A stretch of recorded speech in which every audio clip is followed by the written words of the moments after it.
Week 3 in the NFL, and things are heating up fast in the AFC East. The Buffalo Bills are gearing up to face their longtime rivals, the Miami Dolphins, in a game that could be pivotal for both teams' seasons.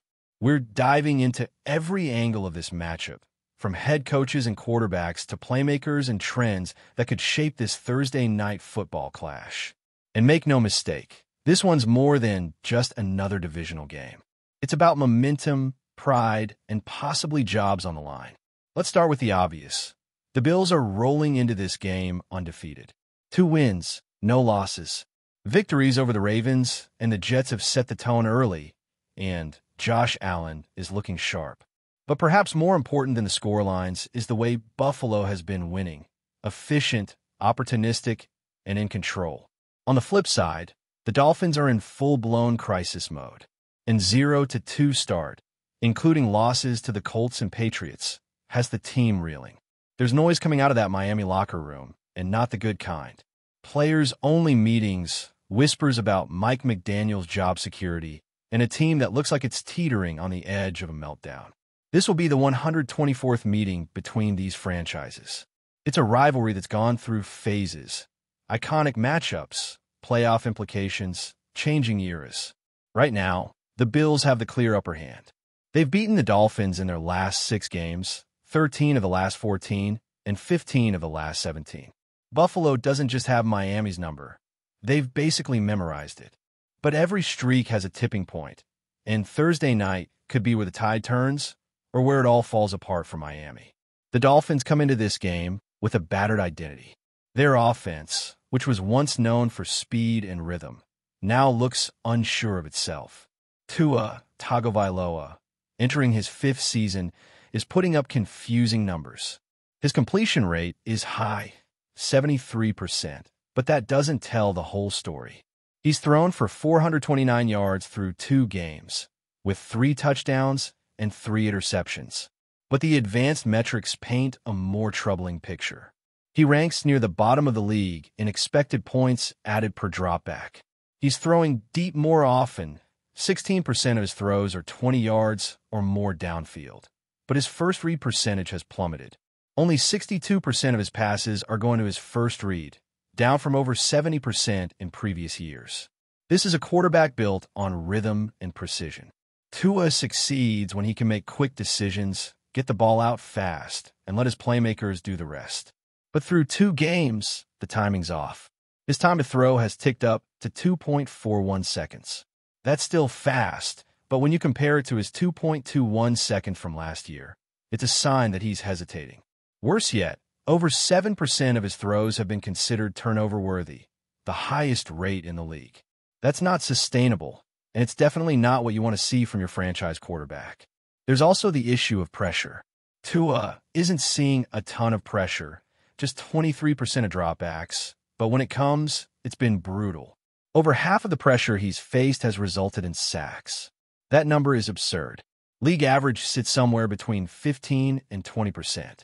Even last year, Tua was only at 21%. Now it's 53%. That's a red flag the size of South Beach. What's driving all of this dysfunction? Part of it is personnel. The Dolphins' offensive line has been wrecked by injuries. Their starting right guard and right tackle are both on injured reserve. Their left guard is a rookie who's been overwhelmed in his first 2 starts. Their center, Aaron Brewer, is a solid fit for their scheme, but might not even be available on Thursday. Their right side is being held together by backups and practice squad hopefuls. It's a shaky foundation, and Tua's performance is reflecting that instability. But it's not just the offensive line. Miami's run game has been almost non-existent. They've passed the ball on 72% of their plays, the highest rate in the league. They've only run it 28% of the time, dead last. Some of that's game script. They've been trailing early in both games. But even so, there's no balance. Devin Achane has been a lone bright spot, leading the team in both carries and targets. That's right. He's not just their top runner. He's also their top receiver in terms of targets. He's explosive, no doubt, but when your offense runs entirely through a second-year running back who's 5'8" and under 200 pounds, that says a lot about your offensive direction, or lack thereof. Tyreek Hill and Jalen Waddle are still dangerous. They're still lightning fast. They can still flip a game in a heartbeat, but neither one has taken over a game yet. Malik Washington, a rookie out of Virginia, has stepped into the slot role and flashed some promise, especially after a huge punt return last week. But beyond the top names, there's not much. Tight end production is almost zero. The offensive staff has too many voices, McDaniel calling plays, an offensive coordinator who doesn't actually call plays, and a carousel of assistant coaches all trying to find answers. It's chaos, and you can see it on the field. This is where the Bills' defense can feast. The blueprint is clear: disrupt to his rhythm. Get him off his first read. Make him hold the ball. Force him into deeper progressions. That's when the cracks show. Buffalo's defense has the personnel to make that happen. They've got the pass rush to force quick decisions and the secondary to disguise coverages and take away the short throws Tua loves. If they can make him uncomfortable, everything else will start to fall apart. And with the Dolphins' offensive line in such disarray, there's no excuse not to bring pressure and test those replacements. But pressure is just part of the equation. The real X factor is how the Bills choose to defend Devin Achane. He's been Miami's most dangerous weapon through 2 games. Whether they hand it off, throw him swing passes, or use him in the screen game, the Dolphins are doing everything they can to get him into space. Buffalo has to treat him like a wide receiver, take good angles, fly to the ball, and be disciplined in their tackling. One mistake, and he's gone. And don't forget the crowd. This game is in Buffalo. Bills Mafia will be in full force under the lights of Thursday Night Football. Miami has struggled with procedural penalties even at home. On the road, in a loud stadium, under pressure, that's where things can really unravel.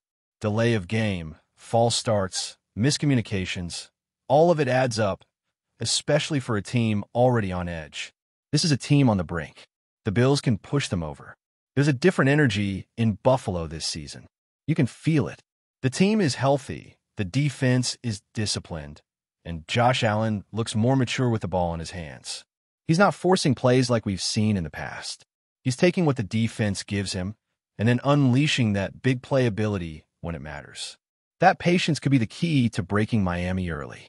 Make them play mistake-free football for 4 quarters. Odds are they can't. The Dolphins are dead last in EPA per play and EPA per pass. They're getting torched through the air, and even their run defense, which ranks 22nd in EPA per rush, isn't doing enough to keep teams off schedule. Opponents are converting over 52% of their third downs against them. That's the 3rd worst mark in the league. Red zone defense? Equally underwhelming. Teams are scoring touchdowns on 60% of their trips inside the 20. This is not a defense that's bending, it's breaking. And it's not for lack of talent on the defensive line. On paper, this should be a strength. Zach Sealer is one of the most underrated defensive tackles in football. He's a rock-solid run defender with real pass rush juice, and he just got paid accordingly. First-round pick Kenneth Grant is another piece with massive upside, big body, athletic, disruptive. The rookie nose tackle Jordan Phillips, not the former Bill, brings good size to the rotation, and Matthew Butler adds some explosiveness to round out the group. It's a defensive front with size, power, and depth. Then there's the edge rushers, and this group looks great in theory. Jalen Phillips and Bradley Chubb are back from injury, and while both are still working their way back into rhythm, they've shown flashes of what made them such dangerous players. Chop Robinson, the team's first-round pick in 2024, brings pure explosion off the edge. Matthew Judon, the veteran addition with a track record of sacks and pressures, rounds out a fearsome quartet of outside linebackers. This group should be terrorizing quarterbacks, but the results haven't matched the names. Why? Because the secondary has been a revolving door and the back 7 overall lacks cohesion. At linebacker, Jordan Brooks is a solid starter. He's rangy, athletic, and can hold up in coverage. But next to him is Tyrell Dodson, a player Bills fans know well. And while Dodson is aggressive downhill, he's a liability in space and in pass coverage. He's the kind of defender you can isolate in mismatches all day. At corner, it gets even more problematic. Rasul Douglas is a veteran who knows how to play, but he's limited athletically. Jack Jones, the other starting corner, has had his ups and downs in the league, and right now it's mostly downs. He's been inconsistent, undisciplined, and beatable. In the slot, Jason Marshall is a rookie who played mostly outside corner in college and is now trying to adjust to a brand new role in the NFL. It shows. The Dolphins thought Cam Smith would be a key contributor this year. He's hurt. Kader Kohou, another experienced corner, is also dealing with injuries. Storm Duck, another depth piece, hasn't panned out. What you're left with is a secondary that's constantly rotating, lacking chemistry, and getting burned. And then there's safety. Minkah Fitzpatrick is obviously the name that jumps out. They reacquired him in the Jalen Ramsey trade, but even he can't save this unit on his own. His running mate is a mystery. It could be Ashton Davis, a journeyman backup who never quite stuck with the Jets, or it could be Dante Trader, a fifth-round rookie out of Maryland. Either way, that's a weak spot. Against a quarterback like Josh Allen who loves to challenge safeties and push the ball vertically, that's exactly the kind of matchup Buffalo should exploit. It's a defense that's blitzing at a high rate, fourth highest in the league through 2 weeks at 40%. And that's a double-edged sword. On one hand, it tells you Miami knows their secondary can't hold up in coverage. They're trying to speed up the quarterback and hide their flaws on the back end. On the other hand, it opens them up to big plays. If you don't get home with the blitz, or if you send the blitz and Allen reads it, you're one broken tackle away from 6 points. It's a dangerous game, and the Bills are built to make defenses pay when they gamble like that. The game plan for Buffalo should be clear. Test this secondary, stretch the field, and isolate the mismatches. Whether that's Diggs on Jones, Kincaid on Dodson, or even James Cook against an inexperienced safety, the Bills have the firepower to win one-on-one battles all over the field. And the key to unlocking all of that is pass protection. Miami's pass rush is real. It's fast, it's violent, and it's coming in waves. The Bills' offensive line has to hold up, not just against the blitz, but in pure one-on-one situations. The Dolphins can throw 4 legit edge rushers at you. That's rare in the NFL. And this is where Josh Allen's evolution really matters. It's not just about big throws and highlight plays anymore. It's about timing, anticipation, and protecting the football. If Allen can stay poised, read the blitz, and get the ball out to the right spots, this could be a huge night for him. The matchup is screaming for a breakout performance. Daniel Jones lit up this defense. Drake may torch them. It's Josh Allen's turn. But this isn't just about exploiting the passing game. Buffalo should also look to wear Miami down. This Dolphins defense has already played a ton of snaps, 133 through 2 games.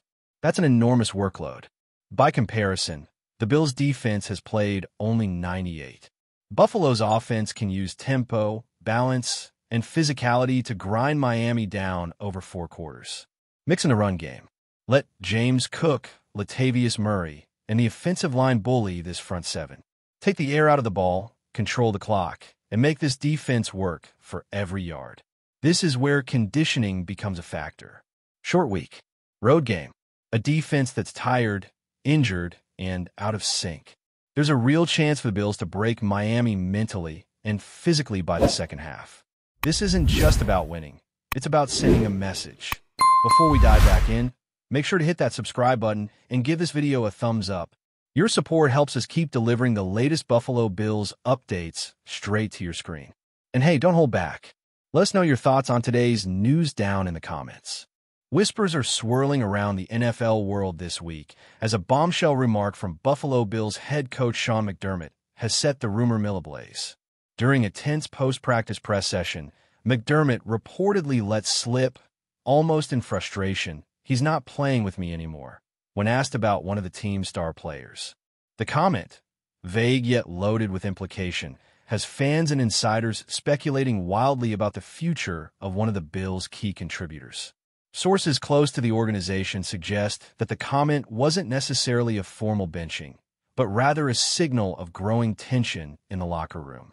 The unnamed player, whose identity insiders are guarding fiercely, has been at the center of trade chatter for weeks, with whispers of disagreements over strategy, playing time, and perhaps even contract negotiations. McDermott's terse statement seems to confirm that something beyond normal team dynamics is brewing. The timing of the remark is equally intriguing. The Bills are in a critical stretch of the season, and losing a major player, even temporarily, could have ripple effects on both morale and on-field performance. Fans have taken to social media, dissecting every angle of McDermott's phrasing, hunting for clues about who the comment targets. Some suggest it points to a veteran struggling with form, while others speculate it could involve a rising star whose attitude hasn't meshed with McDermott's disciplined approach. NFL insiders say this could lead to anything from an internal shakeup to a trade request, and the league is no stranger to mid-season drama fueled by cryptic statements like these. Analysts are already debating whether McDermott's comment was a tactical move to send a message or a candid revelation of cracks in the team structure. Either way, the statement has injected a fresh dose of intrigue into Buffalo's camp. If the rumor holds any truth, the coming weeks could reshape the Bills' roster significantly. McDermott is known for his no-nonsense style and strong locker room management, but even he can't shield the team from the consequences of internal conflicts spilling into public view. As fans await clarity, the speculation alone is enough to make headlines, stoking debate, analysis, and a fair share of anxiety over what, or who, Buffalo might be losing next. That's a wrap for now. If you enjoyed the video and want to stay on top of all things Buffalo Bills, make sure to subscribe and hit that like button. We'd love to hear what you think in the comments. See you in the next update.